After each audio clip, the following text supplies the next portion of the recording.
I'd like to call Ambassador Massari here, because we have a little surprise for you.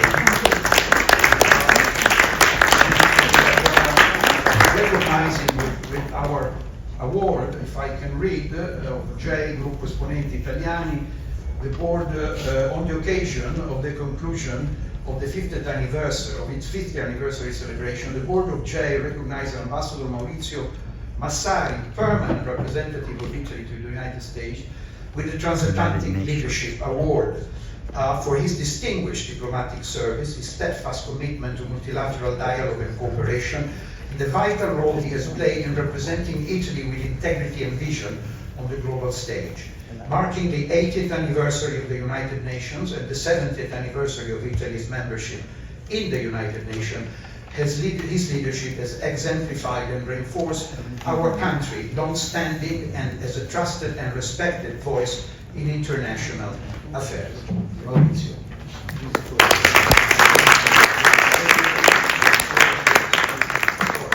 We are calling our panelist Ambassador Carolyn Rodrigues-Birkett. She's Birkett, permanent representative of Guyana to the United Nations. She represents also the Security Council. She's sitting in the Security Council. I'd like to call Guy Ryder, the Secretary General for Policy, Executive Officer of the Secretary General of the United Nations. And he is in charge of reforming the United Nations, on trying to make it more efficient. So we will ask you some questions. Guy has been serving before as head of the International Labour Organization and has been working a lot in the labour arena, also when he was back in England. I'd like to call Ambassador Parvathaneni Harish, which is the permanent representative from India, and he has. Ambassador Harish has been ambassador to Germany before coming here, but he has also worked back at the ministry in charge of coordinating G7 and G20 meetings. So again, an expert on the multilateral system. And I'd like to call finally my dear old friend Gerard Baker, who will help me moderate today. And Jerry is former editor-in-chief of the Wall Street Journal, and he runs a very successful column today on the newspaper and travels the world and meets lots of people, so we think we can get some secrets also from him, we hope. This row, as you can see, I'm not walking very well, so I will need some help to go all the way on the other end. And,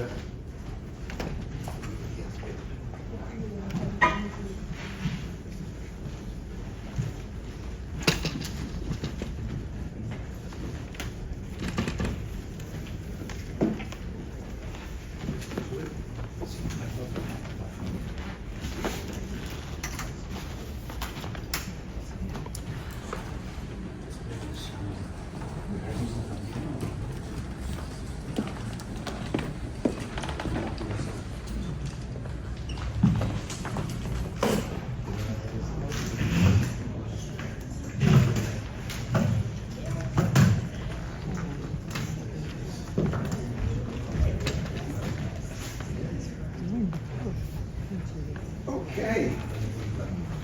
I always want to be at the center of the attention. Thank you. Well, hello. So thank you for being here. Let's start immediately with you, Jerry, so that you can frame some of the issues that we have. Because we don't have much time, I will be rather inflexible in asking you to keep your talk for each question, so we'll have more questions to maybe 3 minutes or 4. One can say many, many things in that span of time.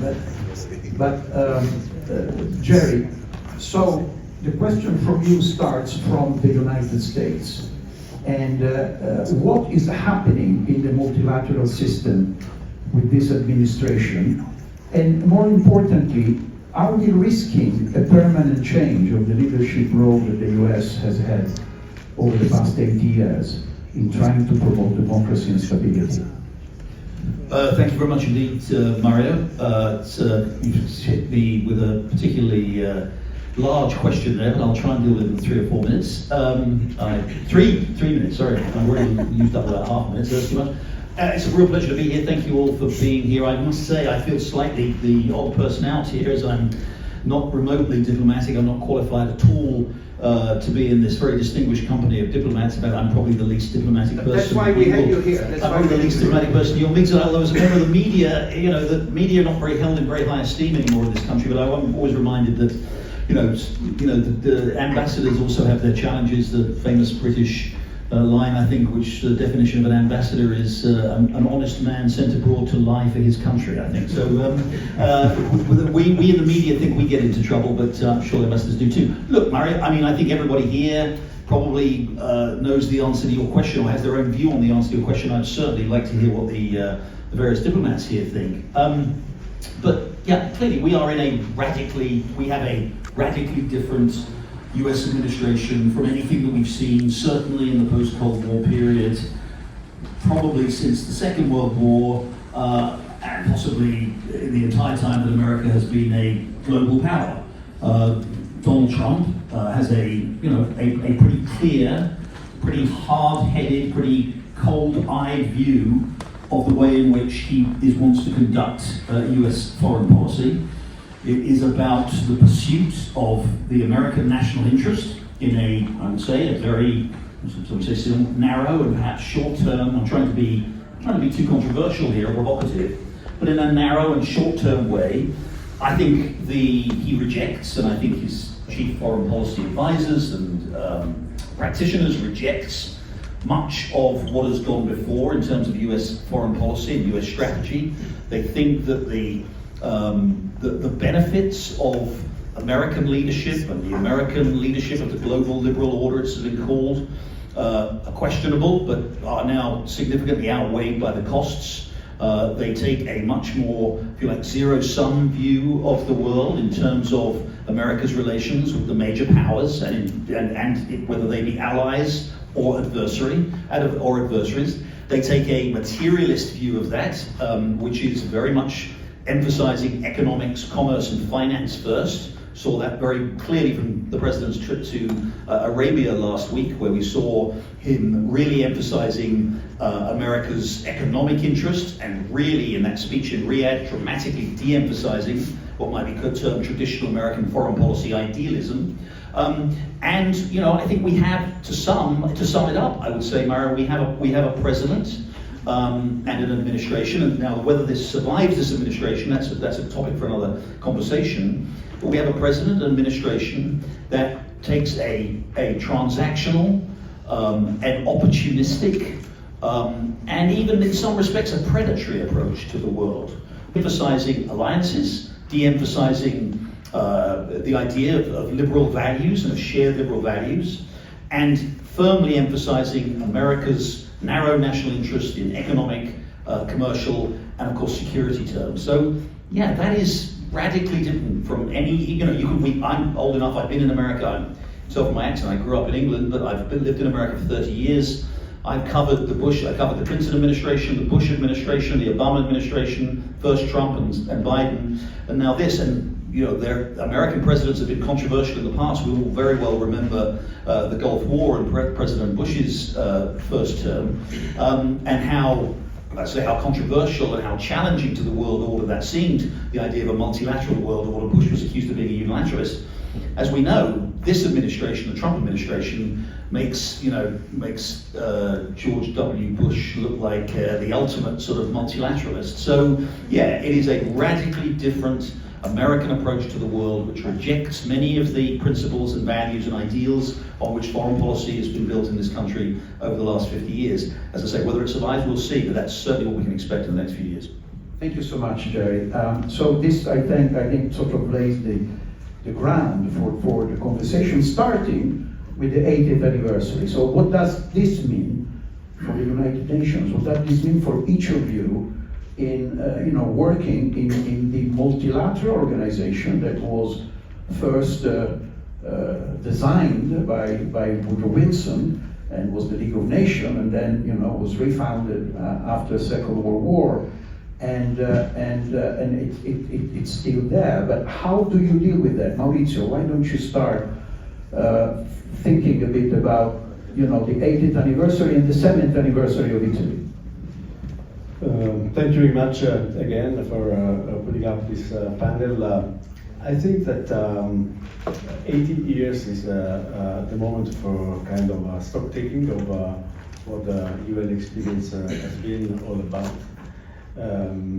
I think that the basic of the UN construction, namely the UN Charter, remains valid and should remain our point of reference in our multilateral action. I was asked before a question of whether or not the charter can be changed.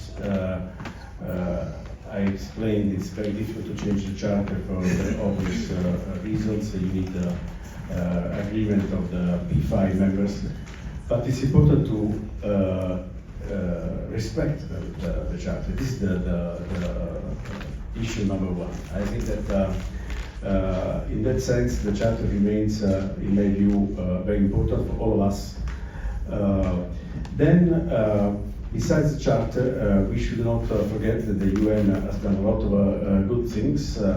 Though you can see the glass half full, half empty, depends on where you look at. But I would say that just for example, the many treaties under the UN auspices which were signed and regulated the international life, from the Treaty on the Convention on the Law of the Sea, the UNCLOS, to the treaties on the rights of women, children, and so on and so forth. All this is a sort of a key that remains very, very important. Now the question is, given also the new posture of the U.S. administration, the U.S. has been the main supporter and funders and financing power behind the UN, what can be done in order to make the UN more effective? And this is what is at issue today, the discussion we should have, and I'm sure that Guy Ryder, who is in charge of the task force for the reform of the UN, the 80th anniversary, will be able to tell us more interesting things. Yes, Guy, we would love to hear you. I'd like to hear first from the other two ambassadors so that we frame the picture, and then you can intervene with that. And I'd like to go to you, Madam Birkett. You sit in the Security Council. What words can you bring us? What atmospheres do we have these days in the Security Council? You must have read how it was before. How do you think the Security Council has evolved over the years, and how does it live through this difficult time? Then we will address the reform later on, but let's start with that. And whatever impression you want to give us about the UN at 80 years, of course. Well, thank you very much, and let me just congratulate Ambassador Massari on the 70th anniversary of Italy's membership at the United Nations. I understand that this is not Chatham House rules, so I have to be careful with what I say. So let me say something. So I will repeat one thing. So it's not Chatham House. We have some journalists here, so they may report, but they have only one request, that they cannot mention the name of this club because it's a private club. They know that, but I just wanted to repeat it to everybody so that we were clear. Can I have another go? Yes. In terms of the environment on the Security Council right now, I think that it's not a secret that it's not good times, and it's a very polarized council at this point in time. And what I can tell you as a member that sat there the last time 40 years ago, what I can tell you now is that the Security Council needs reform. And I know you'll come back to that question. But I think that if you have an organ of the United Nations that is the most undemocratic, unrepresentative, and not accountable, we cannot have too many high expectations of it. Yeah. Can I ask you one thing? But you are playing a role in the Security Council. I think you have often allied your country with some African countries that are sitting now in the Security Council. So is that a way? I mean, there is always a way to create some pressure and some influence. How can you tell us about that? Well, our relationship with Africa, the Caribbean and Africa, for obvious reasons, historical and otherwise, we have a very strong and growing relationship. It dominates the Council's agenda. And so I think it's a natural partnership for us, and we have found this to be very useful. Of course, counting the little successes, as it were, when we represent African issues with one voice. And I think that this is significant because it's the only group in the Council, and this is not just an alliance because we want a division of labor. It is actually a decision of the African Union that the 3 countries of Africa on the Council, that they speak as one on a number of files, and Guyana has joined that, and we subscribe to the principle of African solutions for African problems. Can we remind the names of the countries that are part of it? At the moment, it's Algeria, Somalia, Sierra Leone, and Guyana is the plus, so it's called the A3 plus. A3 plus 1. Well, thank you so much. Yes. And Ambassador Harish, the floor is yours. I mean, India is a major world player and growing. And we discussed later the Security Council, but tell us the relationship of India with the United Nations. Well, India has been a founding member of the United Nations. Our contributions over the years, both in the decolonization agenda of the United Nations, in the emancipation of new nation states in Asia and Africa, our contributions from the beginning in the whole arena of peacekeeping, starting from the 50s and 60s to today. Over 300,000 of our soldiers have taken part in peacekeeping. 181 soldiers have laid down their lives for the cause of international peace and security. India has been very closely associated with various phases of the evolution of the UN and its mandate. We have actively contributed to South-South cooperation and collaboration initiatives at the United Nations. Over the years, we have also seen the growth in the development pillar of the United Nations and how it has helped countries of Asia and Africa, the developing economies, to benefit from structured cooperation flowing from the UN. Ever since the end of the Cold War, I think it's a new era.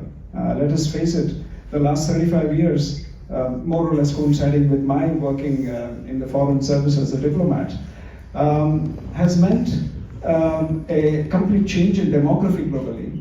Today, India, at 1.5 billion population, represents over 1/6 of humanity. A majority of my citizens are less than 35 years of age, and most of them have been born in this era, who do not have any memory or who do not have extensive background information or knowledge of the period before 1990. They came of age in this era of technological advancement, in this era of globalization and an interconnected world. They are also a very eager and aspiring generation who want improvement in their opportunities in life and who want to see growth and development as of yesterday. I think a big focus of India's engagement with the United Nations, the multilateral system in general, is to see how we could engage and leverage it for our own economic growth and development so that our citizens have the best opportunities for realizing their full potential. And this will continue to be a close focus. Again, in this period, we also see how the new technologies have enabled leapfrogging of development, which was not possible before. Something that would have taken 2 to 3 decades before. You are able to achieve those markers of development in a couple of years because of leveraging of technology, whether through digital public infrastructure or other means. So I think this is an era of possibility, but this is also an era of failed promises. It is also an era where a lot of the promise that was to come has not materialized, where development has not visited a lot of countries in the developing world. And during the pandemic, this came through in stark relief. Many of our friends in Africa were waiting for vials of the vaccines for COVID at a time when many of these were wasted past their expiry in many of the developed countries on the planet. We stand ready and we stood ready. We have given vaccines even before all of our own citizens could be vaccinated. So I think we should look at it that the structure of the United Nations, built by our grandfathers and great-grandfathers, is clearly out of sync with the challenges and with the opportunities of this era and that of our grandchildren. And this is an organization that is in real need of reform, and not catering to it would be a disservice to our citizens. Thanks immediately brings us to you, Guy. It's an organization that needs total reform. And how do you pick up the ball from the Ambassador of India on the challenges of the UN in reforming itself? Reform become more impactful and cutting expenses and so on and so forth. Reform, yes. Total reform, be careful. Be careful. I would say. But Ambassador Harish, I'm sorry, total reform, be careful. But well, we don't want to lose the Charter, we don't want I to did lose use the term values. total reform. But I don't think you would include the Charter in, well, I wouldn't include the Charter in that reform process.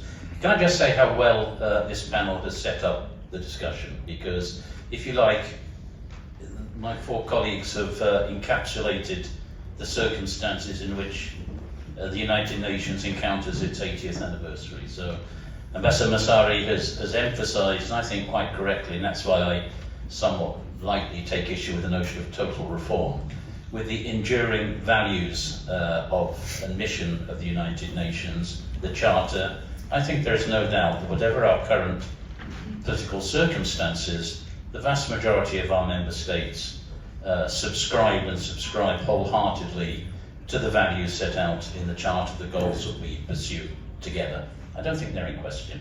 They're questioned by some, but not inside the organisation in a meaningful way. Yet, as the Ambassador of India has said, 80 years the world has been transformed. The United Nations has passed from being an organisation of 51 founding members, including India, to 193.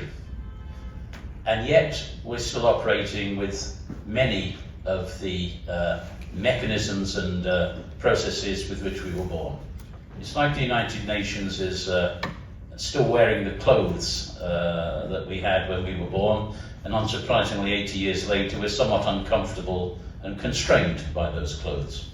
We haven't been able, in this period of transition from Cold War to decolonisation, to globalisation, to multipolarity, the organisation has been static when the world has changed, and that, I think, is very much what's at the heart of our challenges today. so what are the guidelines that you're following in practical terms? I'm sure all the ambassadors here with us, let me welcome you all, thank you for being here with us, are very keen to know. And the ambassador has pointed to the problems of the Security Council, which typifies what I'm saying and exemplifies it.